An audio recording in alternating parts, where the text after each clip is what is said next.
everyone, welcome to Colourisma. Today I have the first guest of the entire show, Bruce Brenneise. Brenneise, that's right, You got right? it. Almost, so close.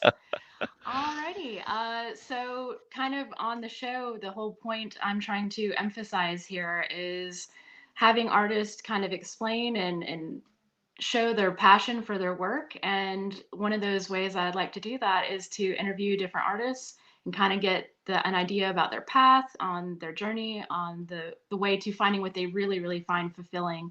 And especially kind of, like how you get paid for such things, because that's kind of the dream, right? So for today, I'll go ahead and have Bruce here just kind of do a quick intro, and then any kind of website or whatnot that you'd like to help promote today. Sure. So thank you for having me on, first of all. So I'm Bruce Brenneise. I'm a professional illustrator who's been working for about like 5 years now. And I'm mostly known for my science fiction, fantasy, sometimes somewhere in the weird ground between sorts of landscapes, lots of alien landscapes. You can see at least one example back there behind me. I've done a lot of work for tabletop games, RPGs, things like Monte Cook Games' Numenera. I'm working on my first Magic card at the moment, so it's been going really well. And I don't know. You can ask me about any other things you want to know about me. Absolutely. And if anybody is watching live, feel free to ask some questions in the audience there, and I can definitely relay those questions to Bruce. So, kind of, I guess the kind of starting thing is what kind of led you on the path to being an artist in the first place? Does it go far back, like childhood, or was it a little later? Oh, definitely childhood for me. And I grew up in a very art friendly family. That's nice. My aunt and I would always go on sort of little field trips to Chicago because that was, we're kind of like about 2 hours out from Chicago when I grew up in southwestern Michigan, and so we'd always go to like the Art Institute, and I got to enjoy a lot of art history there. That's awesome. My maternal grandfather, was actually working illustrator. He mostly focused on scientific illustration kinds of things, maybe some religious stuff as well because he was working for a religious publisher, Mm-hmm. but mostly animals because he'd Awesome. kind of grown up in the wilds of like Saskatchewan and Oh, British wow. Columbia up in Canada, so he actually knew a lot just from observation about the life cycles of wolves and moose and all sorts of animals, and he would illustrate books about those. That is really So, cool. many people grew up in families that are like, oh, artist, how are you going to make money? But mine was like, oh, okay, just like your grandfather. That sounds good. So I definitely grew up drawing and painting and having an appreciation for art, and kind of my go-to sort of drawing actually as a kid was maps for the most part.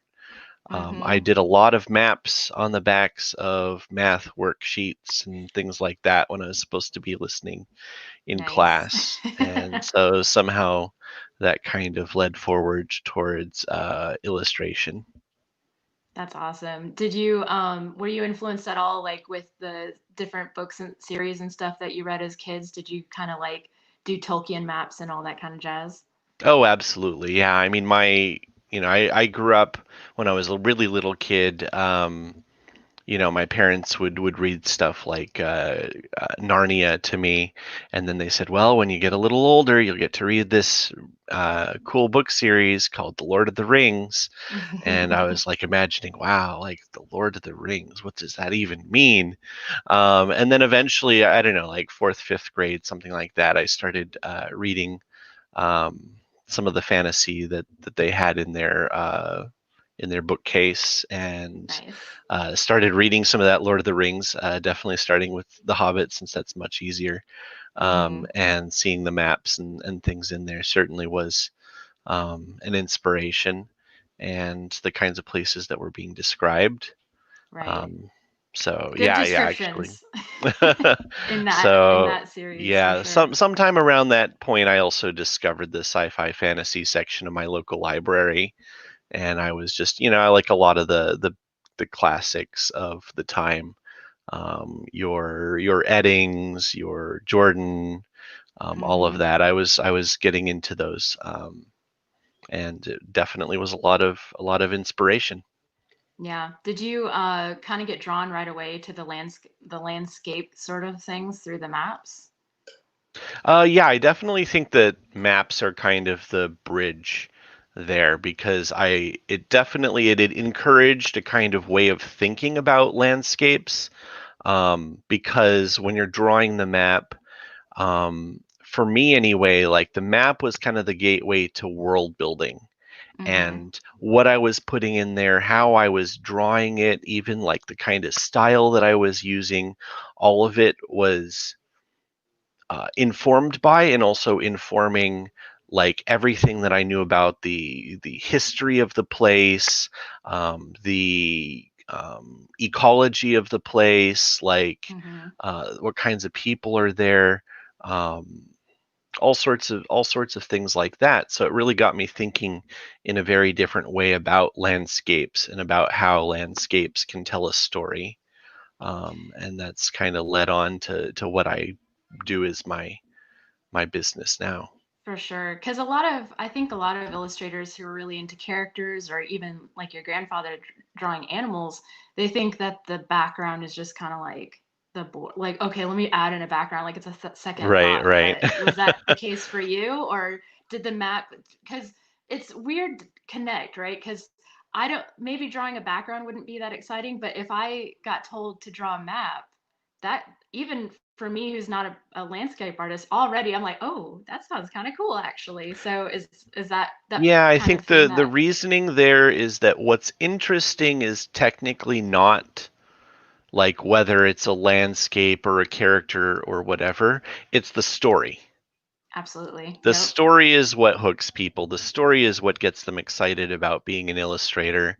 And the reason why people are mostly focused on character art is because so much of the way we tell stories is focused on doing that through characters, through either uh, people or through sort of you know, anthropomorphic anthropomorphic, yeah, yeah, creatures, and that sort of thing. So, that's why people focus so much on that, I find. And I guess just mm-hmm, my focus being on maps kind of shunted me into a different way of thinking about, oh, well, the landscape can tell the story actually. It doesn't have to be right, about getting a close-up shot of the people. And also like some of the other kinds of games that I played with my drawing at the time. I remember in school, like around the Gulf Wars, my friends and I would do like these drawings of like kind of like a trench warfare kind of drawing, and we would have like, it'd be kind of like a side scroll view, and you'd have opposing sides digging in, digging trenches, digging tunnels, building weird contraptions. Sort of like almost like a spy versus spy kind of thing going on, tit for tat, like back and forth.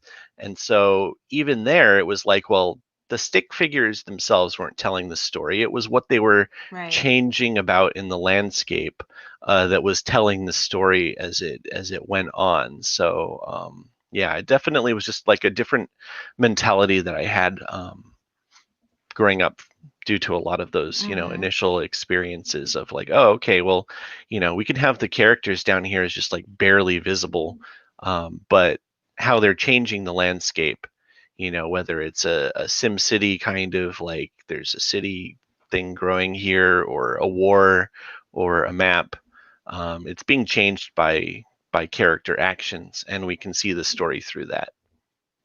Mm-hmm. Definitely. And so that kind of influenced your whole entire, it sounds like your whole entire childhood growing up in that kind of idea of like being interested in this. And also you brought your friends into it. So that makes it more fun and more interesting. Oh yeah, and also I guess I would say the other big influence there is just my family is big on travel, and we didn't have like a lot of money at the time or anything, so it wasn't international travel when I was a kid, or at least not outside of North America. But we went camping just about everywhere. At this point, I've hit like 49 of the 50 states, and a large part of that was due to just like us. Uh, like several times a year it's like, okay, let's get in the minivan and go to this or that Nice. national park. So I was definitely out there being exposed to some of the most beautiful places on this continent, and out there in nature, and that definitely gave me inspiration to want to replicate that in my art. Yeah, it's nice to have first-hand experience with all those kind of things. I know growing up, I loved animals, and I had a pet ferret was my first pet. So I feel like that influences, like your first pet kind of influences what you're into. And if it's kind of an exotic animal, then you're kind of like drawn to all these other different kind of things immediately. Yeah, So the fact you got to go to all these locales and see everything firsthand is like just had to be huge in the development of everything that you wanted to do moving forward. absolutely. Did you have any kind of like experience with art that like really stood out, like as your first like really good experience as far as uh, the thing that kind of like clicked in your brain and you're like, you know what, actually maybe I can do this full time. Yeah, I think I'm trying to say, like, maybe in my early teen years, I remember going to the Barnes and Noble and finding the art books of specifically Michael Whalen and Keith Parkinson. And they were two of the biggest science fiction fantasy cover artists of that time. Like we're talking, like, I mean, they were really big during, I guess, the late 80s through the mid 90s in particular, maybe. But they did the cover art for a lot of my favorite sci-fi fantasy novels, and then seeing these collections of all their work and like, oh, these guys are regularly doing this stuff, doing these amazing pieces that um, really elevate the whole product of the book or the game that they're illustrating. Um, definitely made it feel real. And of course, I mean, going back to my grandfather, I already had one example of someone who had done it professionally and made it work. Oh, am I losing you?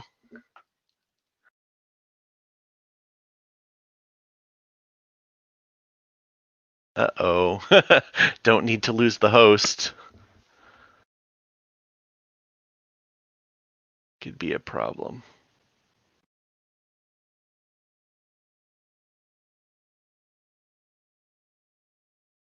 Well, this might be this might briefly be the Bruce show. Shar, where are you?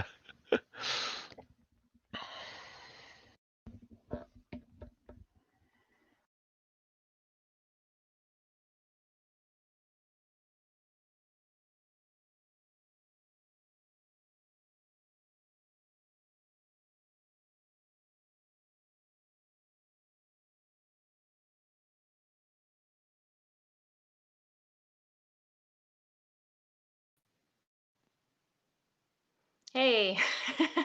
All right, there we are, back Okay. on it. That was fun. I a couple of episodes ago I remembered to like go ahead and do the do not disturb on my phone because that's where I'm broadcasting from and then I forgot. So Hey, thank you you, live, you telemarketer. learn. I really appreciate that. And So sometimes a sorry. reminder's necessary. So, Yeah, really. I won't forget again probably. So at least not for a few episodes. Okay, well, there's if anybody can hear us in the chat, okay, if you just want to say that you can hear us real quick, just to make sure that that's all working okay. Hopefully, anyway. If not, we're just gonna have to continue as if it's all good, and we're gonna have to Yeah. cross our fingers. So where did you leave off there? So I believe I was sorry. Now I gotta log into my computer. The joys of live broadcasting, everyone. So we were talking about your first kind of meaningful experience with art. You mentioned going into the what was it, the Barnes and Noble at the time, Yep. and then the different. I think you were discussing the different artists that were Right, yeah. kind of So your break. Michael Whalen and Keith Parkinson were two of the um, major illustrators for sci-fi fantasy in that era, and they put out these art books with all of their amazing art, and that was definitely a huge inspiration. In addition to knowing that my grandfather had already been doing that kind of work before. Um, so it was kind of like triangulating between those examples. It's like, oh, I can do this, and I can do, not just, like animals or something else, but like these guys are doing landscapes, or like very heavily landscape um, emphasized pieces, and so yeah, maybe I can make this a thing. So that it wasn't really my only goal at the time. I always wanted to be a writer. I always wanted to, there were definitely different competing interests. I also was very inspired by some of the computer games of the time. The Sierra games and LucasArts games had really beautiful background art, very painterly, even by like the early 90s, like say like 93 or 94. Um, so, kind of between those examples, I was like, oh, okay, there is demand for the kind of art that really inspires me out there. So I kind of started thinking about that at that time. Awesome, that's nice. Um, I'm kind of curious because your grandfather did a lot of the naturalistic wildlife art. Was even though you had a very it sounds like you had a very understanding and you didn't have the typical like the stereotypical like you shouldn't be an artist kind of upbringing. Did you have any kind of like pushback on like the fact that you're kind of leaning towards the landscape art? Was it like more nuanced than the don't be an artist, like, hey, maybe you should draw some like wolves and stuff? No, not really. My family was just, very, like, very creative, artistic, friendly, I guess. I mean, my mother, even though she didn't really pursue art, always had that interest, I guess, and she kind of channeled that into quilting and other sorts of things, photography, instead. So I think they understood that it is about a passion, and you're not just going to Hmm. turn off the tap on the stuff that you really enjoy making, so you can do some other random type of art that isn't as much of a natural fit.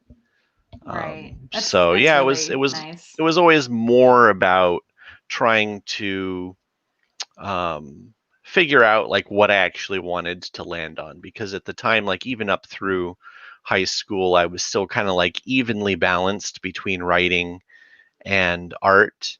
And then I think basically it came down to uh, the fact that I wanted to get into University of Michigan, and my GPA wasn't quite good enough to like get into the English department, or to be like sure that I could get into the English Right. department, and the GPA requirement was just a little bit lower for the art department. I thought, okay, I'll get my foot in the door, and if I don't like the art department, then it's probably easier to transfer within the university than it is Hmm. to come in from outside. So that was my strategy, and that was kind of the final thing that sort of shunted me straight onto art. Um, but then it was kind of an interesting situation, because the university's art program at the time, they had these really great programs for professional art, for scientific illustration, graphic design, industrial illustration, things of that nature, or industrial design. Um, but they had a new dean who was really pushing the abstract thing and Mm. deconstructing their whole approach to professional track art. Very unfortunately, I was in the last group to go through with the old program, so it was literally disappearing each Ah, year. Um, the previous, like, I guess, level would just disappear. So we had to get like every class we wanted each year. We had to fight to get those wow. things because they weren't going to be there the next year. Um, and like a lot of the way that art is taught in brick and mortar institutions in this country, and sort of the way that they've been deconstructed by abstract and I guess conceptual art, it it's definitely led to a less effective program for teaching realist skills. So I came out of that Mm-hmm. program with some good skills in scientific illustration, because that was my crew. That was, the way that I was going to pick up the skills Right. that I wanted to pick up, but it wasn't really um, professional grade for the most part yet. Like, aside from like maybe a few specific types of scientific illustration art, like the assets that I could produce weren't quite there yet, and I didn't really have a clear sense of what I needed in terms of business thinking or in terms of networking, especially. Like, no bridge to Mm-hmm. like, okay, how do I actually take these things and get to where I need and get to who I need to talk to in order to make this a career. So there was just like a Right. gap there. So Right. rather than sort of wallow in despair, I ended up going to China for 6 years and scratching my travel itch instead of trying to make the art thing work immediately. And Mm-hmm. and so yeah, I took kind of a bypass, Right. and then 6 years later, I started back onto the track of trying to make a professional art career work. Were you researching and doing art while you were in China, or did you just kind of like take a break from it and just kind of like have a period of just having like a cleanse almost of just like getting new experiences and all that kind of stuff? Yes and no. I mean, 6 years is long enough that I did a little bit of both. Mm-hmm. But for the most part, I kind of shunted back onto the track of, okay, well, let's see if I can get writing to work. Because at that Mm-hmm. time I was compulsively blogging. I did a lot of travel blogging, basically, a lot of my thoughts about Yeah. being an expat in China and sharing, just recording my experiences as I traveled all over the country and traveled to other nearby countries. I worked on a magazine that was in one of the cities where I lived, kind of as a side gig, because I was supporting myself by teaching English at the time. Um, Mm-hmm. I did a lot of photography. I kind of like sort of put my artistic needs into photography a bit more, and Right. then Yeah. some, like here and there. So I would do some little, like, almost like just some little sketching, like a little bit of field sketching here and there when I was traveling. But it was more about like, okay, can I just capture the essence, not like try and make this into anything more than that. Um, and then here and there I would do some art pieces that I would like give away to my students, or I think we raffled them off or something for some kind of a school event at one point.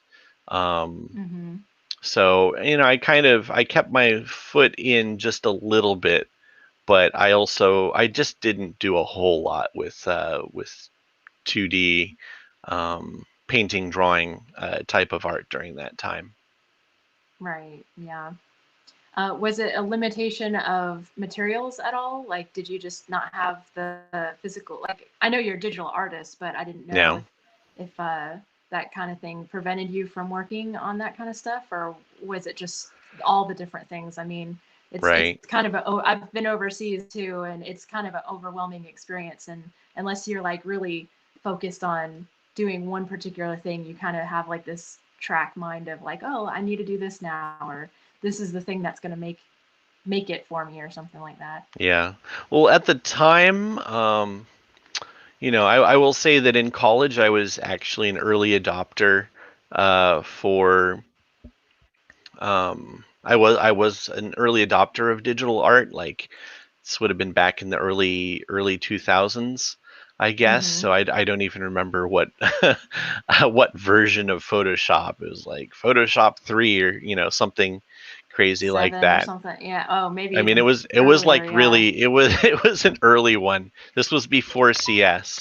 Um, but so I was an early adopter for that, but then I did a lot with like colored pencils and pen work and things like that. And so it kind of depended as far as materials. In the cities where I lived, I mostly actually found pretty good places to buy art materials because they've got a lot of artists and art students there as well. Mm-hmm. And especially actually when I was living in Nanjing, I was literally right down the road from the local art university. So there Oh, were quite wow. a few Handy. art, like really nice art supply stores, like, you know, 5 minutes or less walk from my front door. I could get to like the equivalent of like a Utrecht or whatever, like really nice supply stores. And sometimes I did bemoan that I wasn't taking fuller advantage of that. Mm-hmm. Certainly I Yeah. think now I would have, but at the time I was still kind of like figuring out what exactly I wanted to do. And didn't hadn't quite built up the level of um, I don't know, the level of momentum that I have now as far Mm-hmm. as like doing art each day. Then it was kind of a Right. struggle. I was like, okay, I need to like do some writing or some art each day, like just have some kind of a creative outlet. But a lot of the time I was playing computer games and stuff instead. Yeah, I definitely understand that too. It can be hard to kind of figure. Did you have any kind of issues with debating what it is that you really wanted to focus on? Did it feel like you had one set path, or did it kind of feel like, let me try this or try that and see what kind of sticks? Yeah, it was definitely at the time I was just like, okay, well I'm here in China and um I'm still not entirely sure what my path is forward. I It started to come clearer as I was getting towards the end of my time, and then that was part of the reason why I left China in the end, why we ended up coming back to the States. Um, Mm-hmm. I actually had a friend who was teaching, and then he ended up getting his foot in the door with like an art outsourcing, like a computer game outsourcing studio Yeah. in Nanjing. And so he actually did a bunch of work, not terribly glamorous work, just because that's what outsourcing is all about. The tasks Right. that they don't want to do in house, but he did like a bunch of texture work and maybe like even some 3D modeling work for games like I think it was either Darksiders or Darksiders 2. I think that was one of the big ones Hmm. that he worked on when he was there. So I'm like, it started getting me thinking about like, oh, okay, maybe there's a way forward, but I don't particularly want to do the kind of work that he's having to do just to get his foot in the door. It's not really the sort of illustration-y thing that I want to do. So it started getting me Right. thinking. It started getting me searching online. And so when I graduated college in 2005, there like a lot of the resources that we take for granted did not exist at that point. Mm-hmm. Like everything from schools to blogs to online stuff, you know, so I found a blog by a painter named Stapleton Kearns that goes into a lot of painting theory, and I just started to absorb that. I wolfed it down, especially as I left my last job and we prepared to transition. There were like a month or two there where I didn't have any work to do, And so I literally Oh just wow. went and just, my full-time job was reading through that blog and trying to absorb as much information about composition, color theory, like all the fundamentals, everything, art history. Like it's a blog that covers a lot. It's a great resource. And then from there I Yeah, found that the sounds Gurney awesome. Journey blog and I started absorbing that stuff. Mm-hmm. And then from Gurney Journey I found Muddy Colors and started absorbing that stuff. So I had like 3 blogs that I Right. was just like going through. And for the most part, I think those blogs started in like 2009, 2010, around that time. And this was Yeah. 2012, 2011, Mm-hmm. 2012. So, these were things that had just come into existence that suddenly said, okay, here's what we know as professionals about how you get in the door. And here's how you Mm-hmm. build up your fundamental skills that you're going to need to get in the door. Um, Right. and then that led to all sorts of additional resources on Mm-hmm. down the line that were more about the business side or the networking side, or classes in art online that I could Right. access. And then so I that's when I started planning my return to the U.S. Mm-hmm. And came back, and I was teaching English as a second language for a couple more years once I got back to the U.S. Just since that was the skill that I'd spent 6 years developing. So it worked as a very Mm-hmm. good day job as I continued my path forward even more, to try and make sure that I was drawing every day or painting every day and pushing my skills forward to where they needed to be. We kind of talked about this a little bit before, especially with in regards to like how you grew up in the maps and everything. But is there anything that like really at this time that you're mentioning, is there anything that really kind of pushed you to like find the real passion in the like landscape aspect of what you were doing, or were you not working on landscapes yet I at wasn't that point? exclusively working on landscapes. I was already doing a fair bit of art. Like I actually, before I left China, even. So I mentioned earlier that one of my loves was the old Sierra Online games. And so I actually signed on with a fan project. They were trying to do a sequel to the King's Quest series that I had grown up with.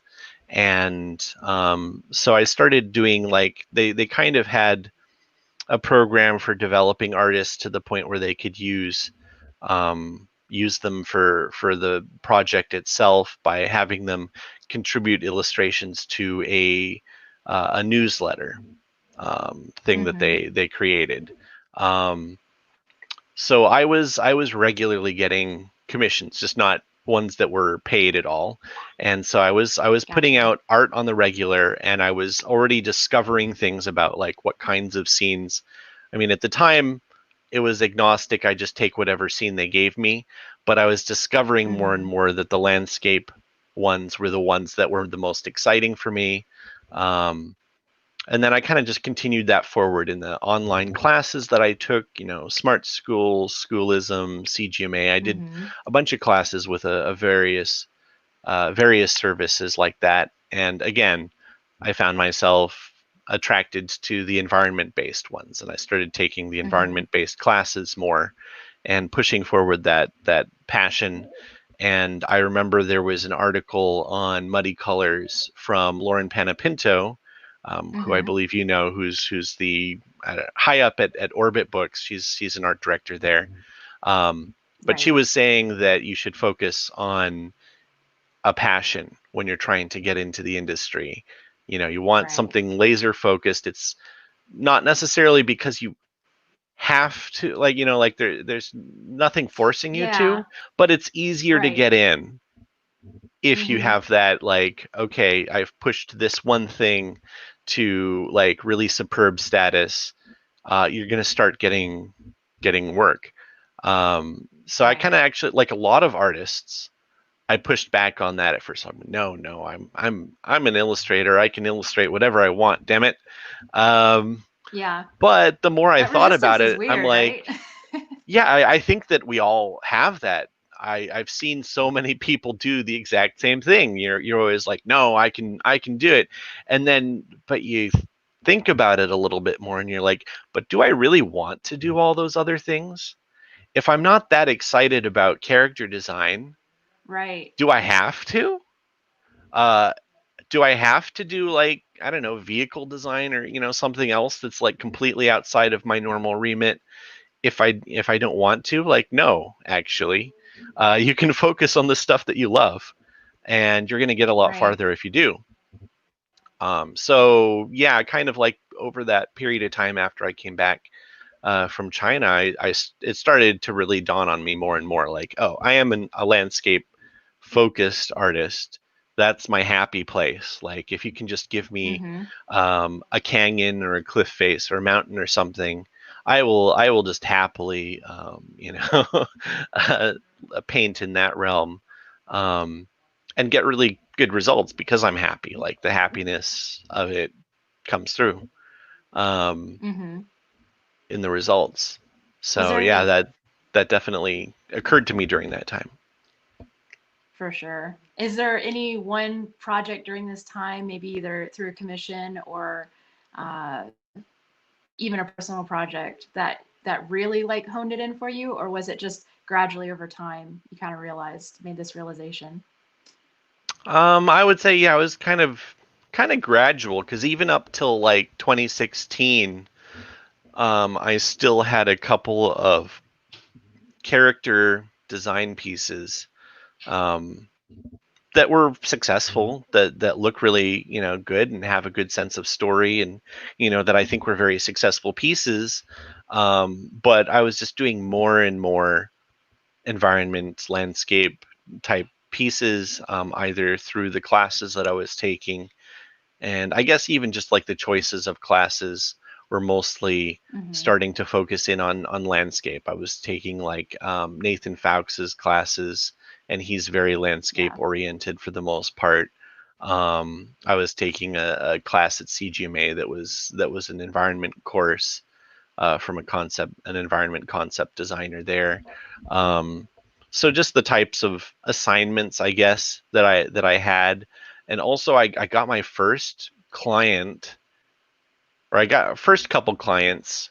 The first client, the first actual paying client that I got was actually um, not a landscape, but it was a nice illustration challenge. I was working for a Turkish film festival in Seattle, and I came up with a really cool illustration idea.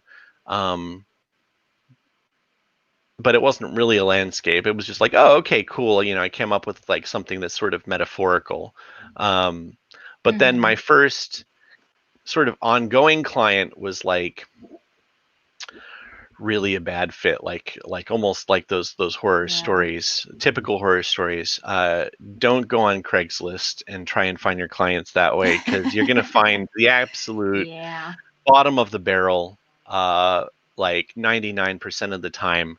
And I did a whole bunch of interior illustrations and a cover back and front, and some promo illustrations for this guy who was doing like a middle grade children's book, and it involved a lot Mm-hmm. of characters, and Yeah.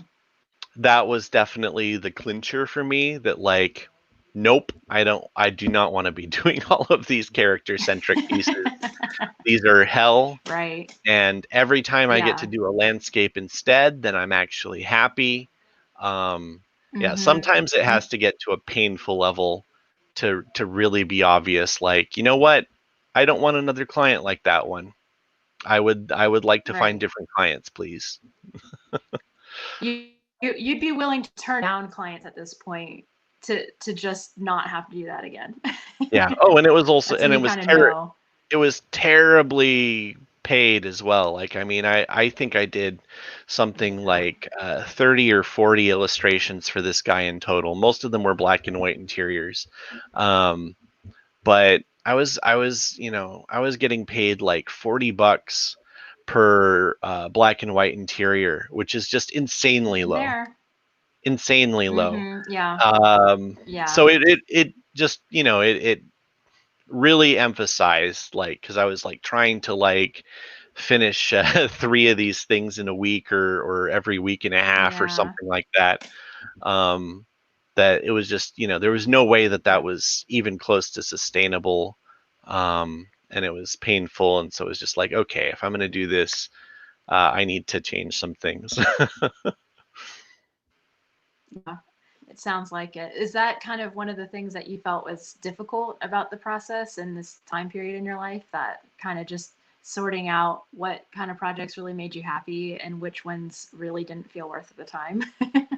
Well, my big problem at the time was that I just wasn't finding a lot of work, period. I mean, like I Mm, jumped for joy the first time that particular client contacted me back, because after the Turkish Film Festival, which I had gotten through a Turkish student of mine, I hadn't had any luck. I was one of the many mm, people like constantly spamming whatever job opportunities came up on conceptart.org, and I yeah. was getting nothing at all Mm-hmm. from those. And I just didn't, it was there was a disconnect as far as networking. Basically, is what I Right. discovered over the course of the next year or so. Eventually, I started going to a few local events in Seattle for like indie game developers, and I met an artist there. Who was fairly successful, fairly along in her career, and we had a conversation. Like, she was there for like a talk about the art of some game that she'd worked on. Um, but we sort of like sat and chatted for a bit before after the lectures, and just in terms of like one night of networking, um, I got a card illustration that paid significantly better than anything I'd done previously for the most part, like the very next day, because she was like, I can't do this, like she was getting more work than she could handle. And off the basis of seeing my portfolio and conversing with me as a person, a human to human, moment, she was like, this dude can handle it. Here, have some work. And so that was really eye Nice. opening as far as like, okay, I've been going about this all wrong. You don't get jobs by just randomly applying to jobs that crop up on the internet that like everyone and their grandma's beagle is applying for. You get jobs by making human contacts, and showing them that you're a nice person that they can Mm-hmm. recommend without worrying about that you're going to turn out to be a psycho or something.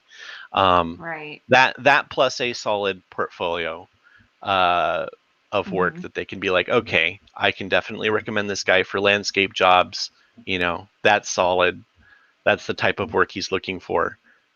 Made all the Right. difference. Right. So, or anything. So, at what point was that in your career? Would you say it was that like 5 years ago, longer, Yeah, or yeah, yeah? that was late 2005, because 2005 was like the year of pain after I quit my ESL job, and then I Right. started taking, I was like on unemployment, and I started taking like CGMA classes and schoolism classes, and started working with that really lowball client. And then by the end of that Right. year was when I had that realization. I think it might have been October or November of 2005. And then I was like, Mm-hmm. okay, networking. I need to get on this. Yes. How am I going to do this? Yes. Um, and that was right around the time that Lauren Panapinto and Mark Sheff opened up their art business boot camp. And I'm like, Mm-hmm. okay, regardless of what they have to teach, this is a self selecting group of go getters in my peer group. I should just do it for that alone. And that Right. was sort of the kernel of all of my networking success since, because that Mm-hmm. made, like I knew no one. To be clear, I knew no one Right. in the community at that time. I was off in my own little Right. world after China. I knew a couple of people via this fan project that I had worked on, and Mm-hmm. I met a couple of indie developers in Seattle. Like that was the extent of my network. All of the people that I'd gone to school with had scattered to the four winds, so I didn't really have anything to work with there, and so I was more or Right. less starting from scratch as far as that goes. So I will say that, honestly, almost anyone can, like with like, there are some resources involved, I suppose, but, um like that particular class, when you see that opportunity knock, right, like that particular class was Mm-hmm. not expensive to join because it was like, oh, we're going to try a thing.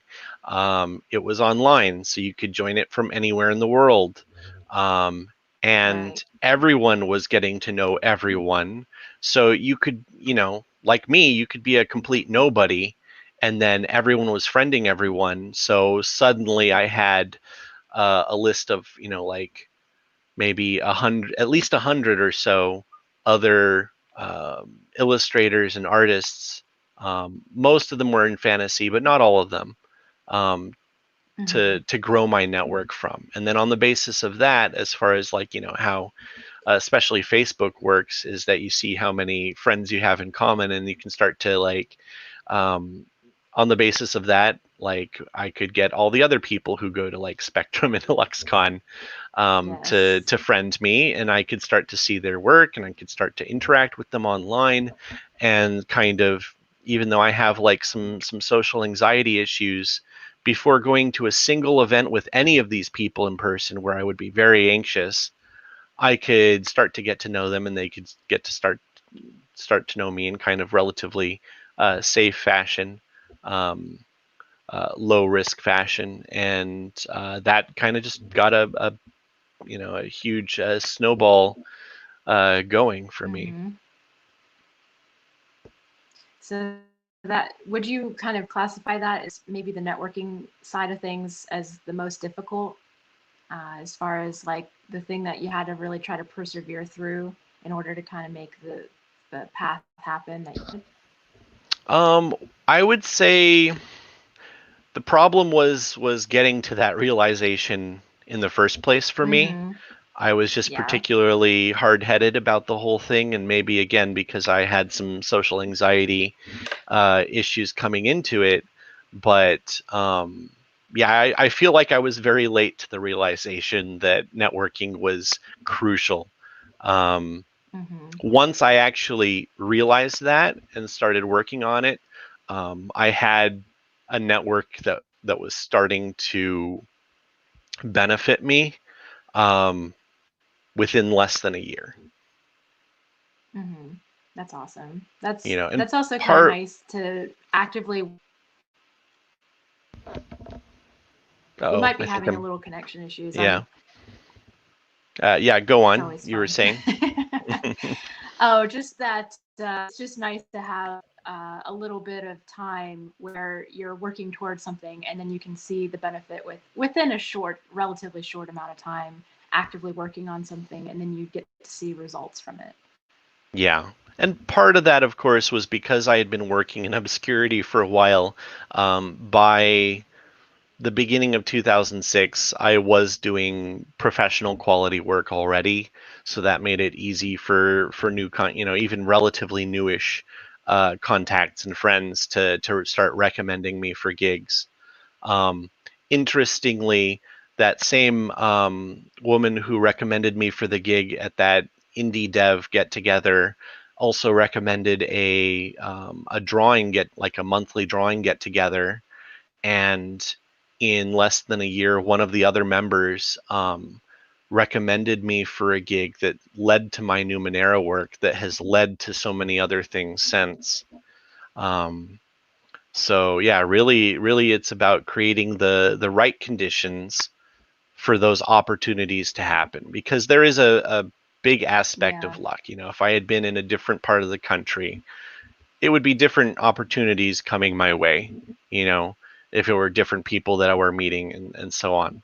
Um, so you try and get your work up there. You try and be a good, kind member of the community, and you wait and see Mm-hmm. what comes your way, and then you jump on it, when it does come your way. Yeah. Was that? It sounds like those kind of moments were the thing that might have gotten you through the difficult moments of these type of careers where it's not an overnight success. It's not like you just go to college, you come out, and then oh look, a job is just waiting for you. It's so much more challenging. That would What would you say as far as like the things that could kind of keep you going throughout all this time that uh, kind of your career encompassed? I mean, I would say that the number one thing that I did was run away from it and go to China, because I could totally see, like, Mm-hmm. if I had come out of college and I had just, like, my first job out of college was just working like at um it was it was like a packaging. It was a computer unpackaging job, because Boeing was updating all their entire computer system. Like, just like Mm-hmm. jobs completely unrelated, nothing exciting about them at all. Like, if I just kept going down that track, I could see me getting depressed and having a really hard time Yeah. of it. Um, so sometimes your best option is to go in a different direction and say, okay, I'm a whole person. I'm not just an artist, and I have other creative Mm-hmm. outlets and I have other interests. Sometimes scratching a different itch Right. might be the path to get you past that really tough period. Because, I mean, like I was saying, when I came out of college, the resources that I needed, as far as both networking and knowing how to structure the business, and even the fundamentals, a lot of the resources that I ended up leveraging didn't even exist yet, and would not exist for like another, Mm-hmm. 5 or more years at that point. Um, so if I had just waited Right. around, I really don't know what would have happened. But I know that it would have been a really tough. It would have been years of waiting to see what Yeah. what might come my way at that point. Um, Instead, I went to another country and got a lot of inspiration for the work that I do. I met my now wife. I had a lot of life changing experiences, and then I came back a more mature human, more able to That actually be helps the too. kind of you know uh, the kind of person who can do this kind of work and focus, and not just play computer games all the time, as one Mm-hmm. example. I kind of like, I had time to get some of that stuff out of my system, and come back and uh, just plug towards my goal, with a very different Mm-hmm. mindset than what I left college with. Um, so I guess, yeah, my Right. my advice is, like, always try to keep an open mind about what life is offering you. And it might be a completely unexpected avenue that takes you around, and eventually comes back.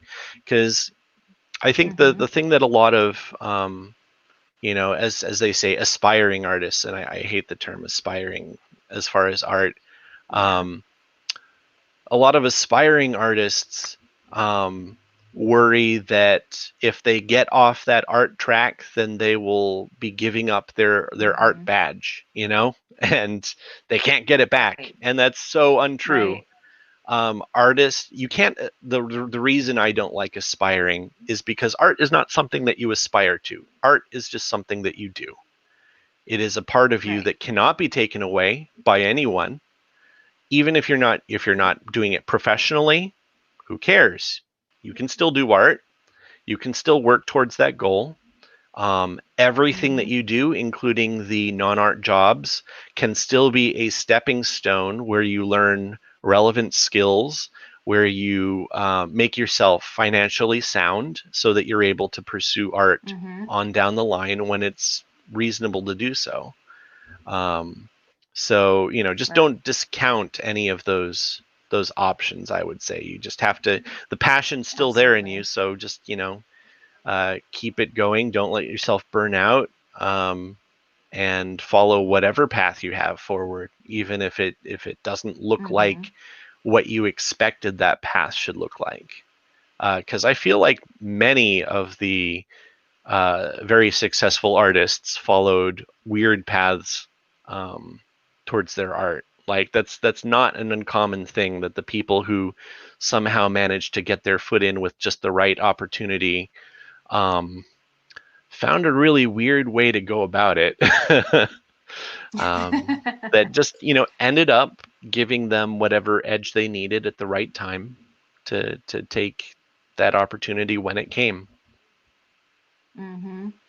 And so now you're kind of, it sounds like you're still, I mean, with that magic gig, that sounds pretty awesome.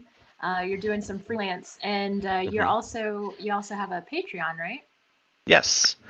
So I'm at Patreon / Bruce Brenneise, just the name that you can see down there um, on the screen, I think.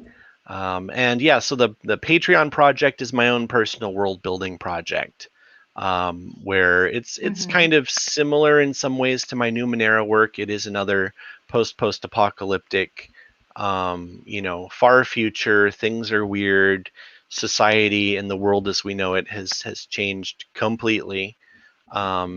Mm-hmm. And so in a way it becomes a blank slate where I get to create my own stories. And this is a world and a set of stories that I've been thinking about and building since 2005. um, I actually did Wow. a semester abroad in Turkey, and that experience kind of inspired this whole idea of taking some of the ancient ruins and some of the landscapes that I saw there, and thinking about it in kind of a post apocalyptic fashion. And that's close enough to Mm-hmm. Numenera that also prepped me for that opportunity when it came along.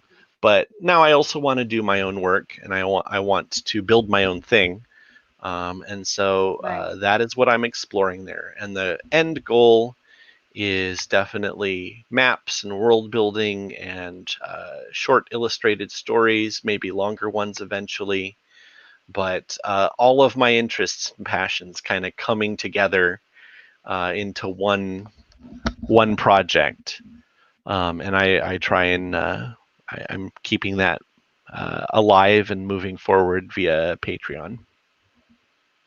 That's awesome. Is that something you want to incorporate as like a bigger aspect of your career moving forward, like to develop this IP of yours and kind Oh, of just like make that absolutely. a large Yeah. portion of what you do? Yeah. Yeah, just in terms of like the financial breakdown, like it's still a pretty small portion of my overall my financials picture.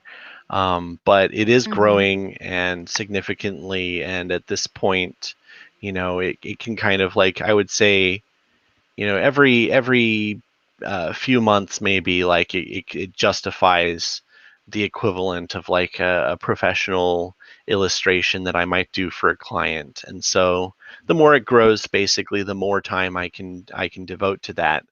um, Right. so that's my goal at the moment, is to kind of like just ratchet up how much Mm-hmm. investment um, I can put in that time wise, um, so that it should hopefully, like, be kind of a thing where the more it grows, the faster it can grow, um, and the Yeah, more it can offset the commercial work that I do. for sure. Does it have a name, like as far as maybe a URL and kind of development project at the moment, or Yes, is I it all I just call it. within Patreon? Well, it's in Patreon, but yeah, the name of the project is the 12 Continents, And Yes. so already we can tell, based on the fact that this world does not include 12 continents currently, that we're looking at a Right. very weird situation, not the one that we are used to. And as a landscape Mm-hmm. artist, it gives me a lot of room to play because 12 continents is a Yeah. lot. I look forward to seeing the maps. Yes, and I need to get back and do some more maps actually. Like that's pretty high on my goal list for that project. I did do a preliminary world map, but yeah, mapping needs to be a major part of it. So far, I completed um, one set of illustrations for a short story, which is kind of reimagining Frankenstein's monster as like a an experiment that was left behind on this future Earth as humanity has abandoned the planet to their Mm. experiments, which got out of control. Um, so a set of illustrations, actually the one that's behind me there on the wall is one of the illustrations that I did for my Patreon for that specific project. So that's the first of several sort of interconnected tales that I want to tell there. But yeah, so far I've mostly Yes. been doing completed illustrations, and recently I asked my patrons, okay, so with all the work that I'm doing, because I'm not only getting magic work, but I'm also kind of acting as an art director on a computer game project at the moment that sort of still NDA deep in secrecy, but um, Mm-hmm. the point being a lot of work. So, would they, like me to continue with fully finished illustrations for the moment, or should I, do more like concept art and things like that? So we're actually taking a break from the Mm-hmm. illustrations, and then we're going to do some concept art and maps and things, and then get back to the illustrations when and where it makes sense. So yeah, ultimately it should be a Yeah, for mix of all sure. three of those things: the world building and then the finished, inspiring pieces.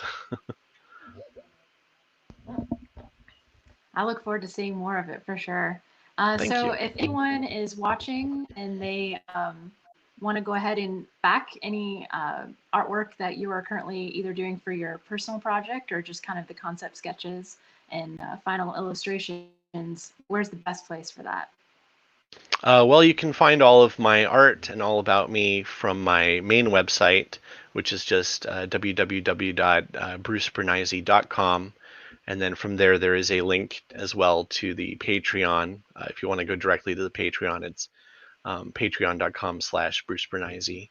So as long as you can navigate my Perfect. very difficult last name, you can definitely find all of the things that I'm doing, and uh, you can buy stuff on my store, playmats and prints and the like, or you can support my Patreon. Even $1 a month is very much appreciated. Or you can just go and check out the art that I have on my portfolio and enjoy it. So it's all appreciated. Well, it's been great talking with you. I really appreciate you taking the time to come and explain your whole story and definitely share your passion. It's really infectious. I kind of want to do like a map of the world that I'm developing Yeah, into you now. should. Uh, Absolutely. And thanks for having me on, Chair. Absolutely. Alrighty, well, I will go ahead and call it for now for this episode of Colorisma, and I will see you all next week. Have a good one. Bye. All right, let's see if I can end it. Sometimes this is more complicated than it